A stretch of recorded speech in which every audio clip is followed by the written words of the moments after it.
Hello, ladies and gentlemen. Welcome back. This is Brendan Lee with theBrendanLee.com in support of consciousness and skill worldwide. If you want to get serious, please check the links in the description.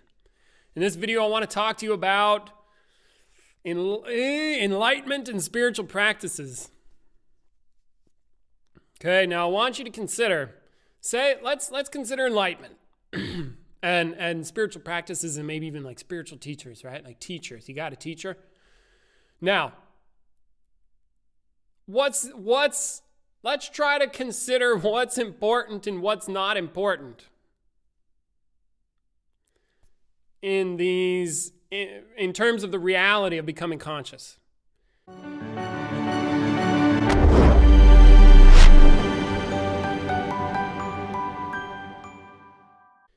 Now, are the clothes important?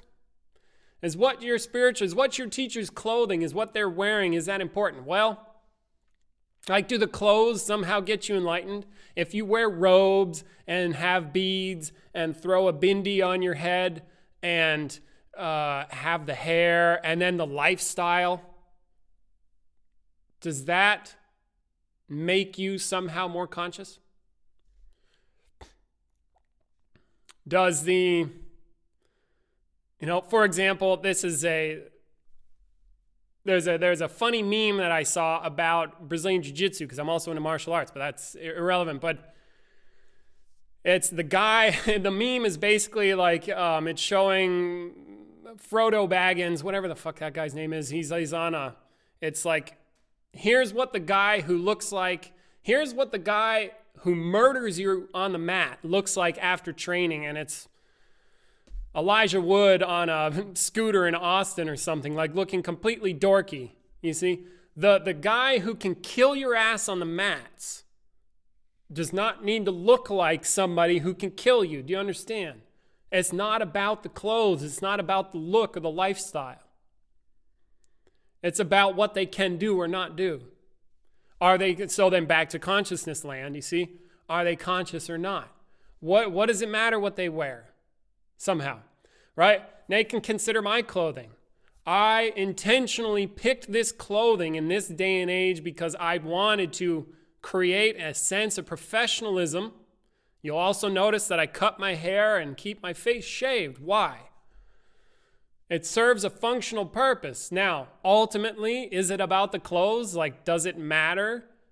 Is my consciousness affected by the clothing and the attire in which you find me? No. But would it affect how you listen to what I say? Likely. See? And what does that say about you, the listener? If you let stuff like that, as if trick your mind, say, because if I were to, probably at this point, if I were to dress up in some robes and throw something on my forehead and try to grow some dreadlocks or something like that, you'd probably be like, this isn't normal for this guy. He doesn't do shit like that. What the fuck's going on? You probably think less of me. But maybe somebody in some other spiritual circles might be like, oh my God, he's so spiritual. Look at the robes and he looks the part and he has the lifestyle. You see? But then for you, the listener, what I think the value is to consider and to call yourself out. Hey, if you think that the clothing matters in terms of becoming conscious, I'm sorry, but you're just wrong. You're incorrect. Now, maybe it matters for something, but then what is that thing that it matters for? Image? Does it help support a fantasy about being conscious, getting enlightened? Okay. So clothing, make a difference? You figure it out. I say no, but you figure it out. What else doesn't seem to serve this effort? Fantasy. Why? Because fantasy isn't real. What's the fantasy of getting enlightened? Where are you going to go? Sit on a mountaintop? You're going to go to the ashram? You're going to study with a guru? And you're going to sit down and do some chanting? And what's the fantasy? Whatever it is. I mean, there's fantasies for all kinds, and I'm not up to date on every single spiritual niche that's out there. But I've seen enough people from enough different areas to notice the trend. It's like there's the idea, and in the martial arts, it's all over the place. And then, you see, the fantasy about it, what does that have to do with the reality? Like right now, you must have fantasies. And let's just consider that fantasies are not right or wrong, okay? Let's consider more, what are they and what are their implications? What is the focus? When you focus on a fantasy, where do you put your attention? Where does your attention go? Does it go to the objects in the room?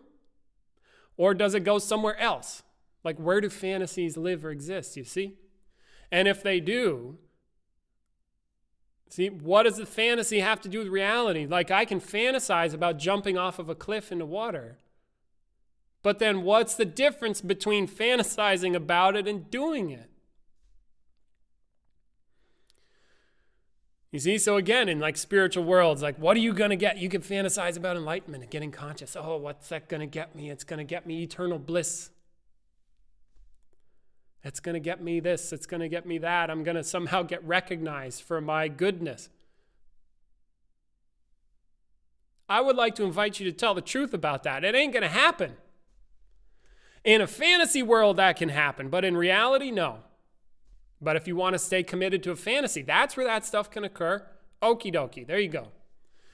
So clothing doesn't seem to do it. Fantasy doesn't seem to do it. What about like different states of mind? What if you achieve the ultimate bliss state and you can sit around and be equanimous and at peace? Let's see. At peace with everything. Totally calm.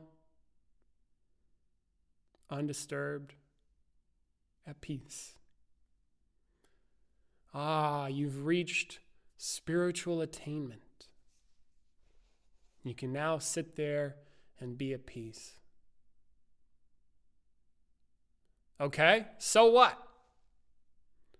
Does that get you conscious? Does a state get you conscious? I've been in a bazillion different kinds of states. Really good ones.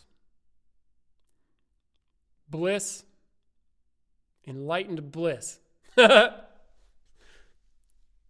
Really bad ones, really shitty ones. What's that have to do with getting conscious? What's the state do? You go in and out of states all the time. So what? People write in books about levels of consciousness and bliss and blah, blah, blah. Yeah, so? All right, go experience some bliss if you want to have some bliss. Go ahead, nothing's stopping you. So I'm just inviting you to consider, and obviously with some bias, that who the fuck cares about your states? I don't. Does it actually help you get conscious? Because it seems to me that most spiritual teachers, a lot of them, they will talk in terms of states. They don't talk in terms of getting conscious necessarily, but more, have you achieved this in your enlightenment? Have you achieved that? Have you gotten to this place? You can get to this place, you can blah, blah, who cares? Okie dokie, there's some states. So are the states going to do it for you? Are states going to somehow get you conscious? Is what you think going to get you conscious? Is how you feel going to get you conscious? How about what you perceive? Is that going to get you conscious? Are you somehow going to perceive your way toward greater consciousness? If you perceive your way, say you have perceptions right now, and then you have different perceptions, like you go to Pluto or something, or maybe you go to that ashram, and your perceptive experience changes. Are you somehow more conscious because your perceptive experience is somehow different? So then what does the trick? How do you get more conscious? Because if I'm here experiencing this, and then I am in the ashram experiencing the ashram, I'm still there. Have I somehow gained more in consciousness by moving to a different location? Now, I don't want to as if poo-poo the location too much, because it does seem to make a difference in terms of your ability to focus, where if you go to an ashram, say, then that is an environment that, if it is an environment that is directed toward becoming more conscious, and that's a big if, I have no idea, I don't know, then there will be a community of people around you about that, and it will help support you in that effort. And perhaps the environment is designed that way, and there's probably ground rules. I doubt very much that there's any ashram that doesn't have some kind of ground rules or foundation for how you're supposed to, like, correct code of conduct. Why? Because it helps keeps things orderly. Otherwise, it will degrade quickly. Okay, so that may empower you toward becoming conscious, but ultimately, how do you get there? Is it does the environment somehow do it for you? No. Okay, so what else? So we've gotten rid of, I guess in the background of this video, it's like I want to sort of slap people around a little bit and have you get out of fantasy land. And if you're dealing, I think this is like the main point of the video, if you're dealing with a teacher, see, of which I am one of those, sometimes I get to be a person, but that's in my private life, you see. That's not for public. But when I'm being a teacher, I don't want people to confuse me with all of the trappings. I don't want you to confuse me with the clothing that I wear, with like whether you like me or not, which you will, of course, form opinions. But I want you to say, like, if I'm trying to teach or show something, I want you to take what I'm teaching and showing and the intent behind the words themselves and take those on. And I think that will serve you better than getting lost in a fantasy or thinking that they're somehow going to fulfill some end goal. If you you come to a ashram and it's going to somehow do it for you. And then there's the fantasy about what it's all going to get you. But I guess you have to discover that on your own. That's the thing. And if you have other teachers around you, listen with a discerning ear and listen. If they are trying to just sell you on a bill of goods, which I would postulate some not, most, that's what they're doing. They're selling you on a fantasy.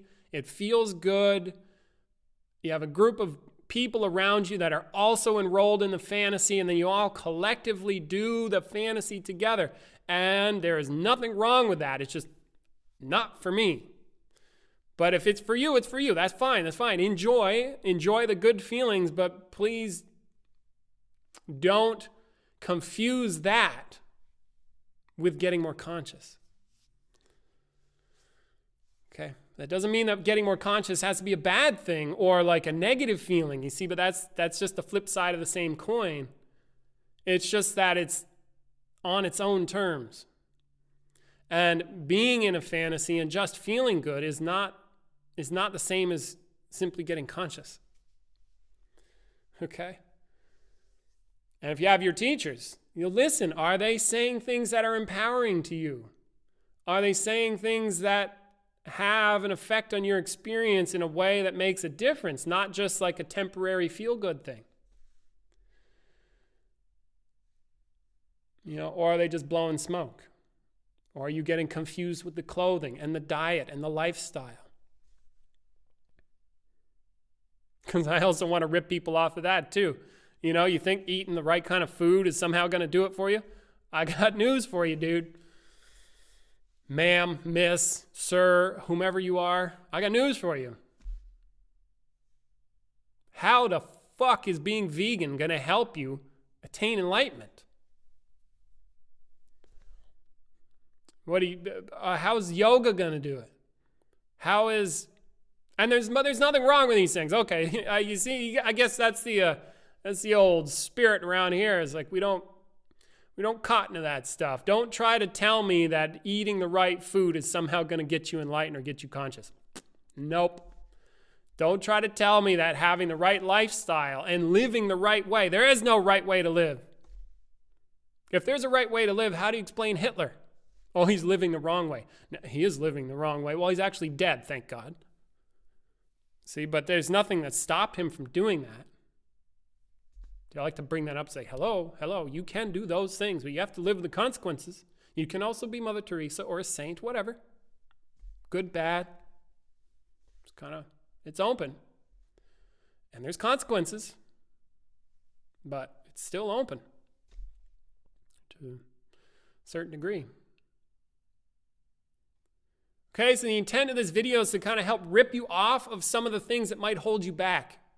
in terms of becoming conscious.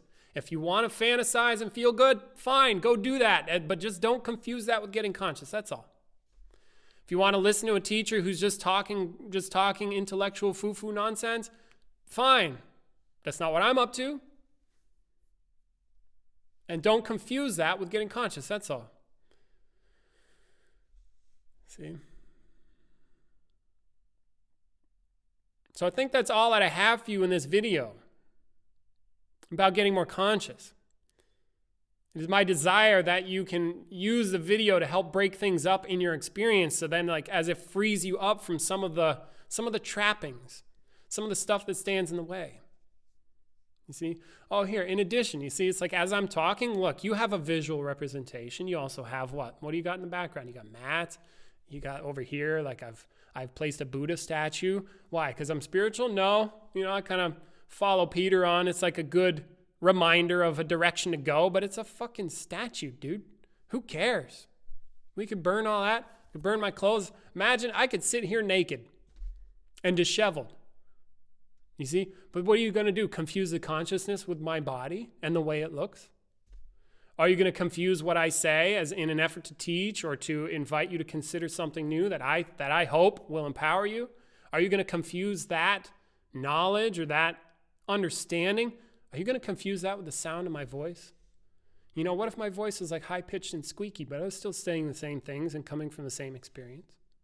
Are you going to confuse my experience with your experience of my body? The background in the room? The quality of the video? You see? Somebody said on a Ralston video, they're like, man, Ralston, what is this film in the 70s? I was a little bit maybe offended because I'm like, hey, I made those videos, but I know they look junky, but no, it's filmed late, 2017. It's just the camera quality. But then for the young people out there, I imagine, hey, you like high quality videos. Why? Because they look freaking good. You like high quality sound. I do too. I love good quality sound. But are you going to confuse the quality of the video with what's being said? If you do that, then I think you're going to miss out. So you have to listen carefully. You have to consider deeply, what are they trying to get across to me? Or am I hung up on some other stuff? And as best you can in order to navigate, clear out the other stuff, or you don't need to throw away the other stuff. Simply make a distinction between the stuff and the communication. See? And I think that will serve you. It'll also serve you with anybody else that you want to listen to. Make a distinction between what their actual, real, intended communication is and the stuff that you perceive and what you think and how you judge them and what you like and don't like and do they fit with my lifestyle or not. You see, I think that is a value service to you, the listener, because it'll help you move you toward a genuine understanding, whatever domain you're working in, consciousness or otherwise, whatever you're trying to learn. See, this could be the same for learning how to construct power lines. You make a distinction between what's the guy saying? What do I need to know? Versus do I like them or not? You see, for example. All right. So there you go. I hope this video has helped you be able to differentiate between somebody's intended communication and what you perceive and all the other crap that tends to go along with it. And also, if you're in the spiritual domains, I want to help break that up a little bit so that you can proceed in a more powerful way. Okay, so thank you very much. I'm Brendan Lee with thebrendanlee.com, in support of Consciousness and Skill Worldwide, which is founded by Peter Ralston. If you want to get serious, check the links in the description, and let's do some work. Thank you very much. Take care.